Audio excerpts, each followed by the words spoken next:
Laurentius termasuk salah satu dari ketujuh diakon agung yang bekerja membantu Sri Paus di Roma. Oleh Paus Sixtus II, 257-258,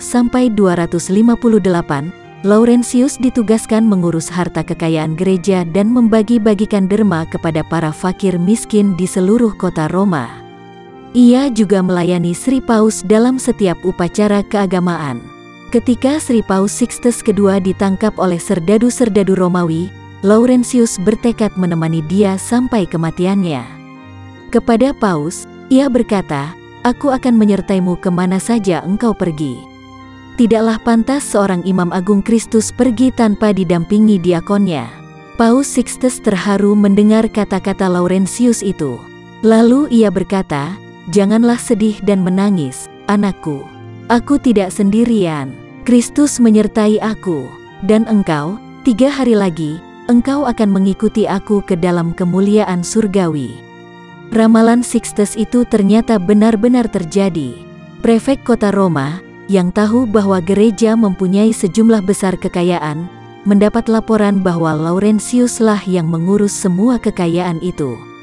Karena itu, Laurentius dihadapkan kepada penguasa Roma itu. Laurentius dibujuk agar secepatnya menyerahkan semua kekayaan gereja itu kepada penguasa Roma. Dengan tenang, Laurentius menjawab, "Baiklah, Tuan. Dalam waktu 3 hari, akan kuserahkan semua kekayaan ini kepadamu." Laurentius dibiarkan kembali ke kediamannya. Ia segera mengumpulkan orang-orang miskin dan membagi-bagikan kekayaan gereja kepada mereka. Di bawah pimpinannya, orang-orang miskin itu berarak menuju kediaman prefek Roma. Kepada penguasa Roma itu, Laurentius berkata, "Tuanku, inilah harta kekayaan gereja yang saya jaga. Terimalah dan peliharalah mereka dengan sebaik-baiknya." Tindakan dan kata-kata Laurentius ini dianggap sebagai suatu olokan dan penghinaan terhadap penguasa Roma. Karena itu, ia ditangkap dan dipanggang hidup-hidup di atas terali besi yang panas membara. Laurentius tidak gentar sedikitpun menghadapi hukuman ini. Setelah separuh badannya bagian bawah hangus terbakar, ia meminta supaya badannya dibalik sehingga seluruhnya bisa hangus terbakar. Laurentius akhirnya menghembuskan nafasnya di atas pemanggangan itu sebagai seorang ksatria Kristus. Kisah kemartirannya kita ketahui dari tulisan-tulisan Santo Agustinus.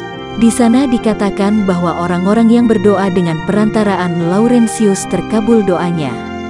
Karunia-karunia kecil diberikan kepada orang-orang yang berdoa dengan perantaraan Laurentius, supaya mereka terdorong untuk memohon karunia yang lebih besar, yaitu cinta kasih kepada sesama dan kesetiaan kepada Kristus.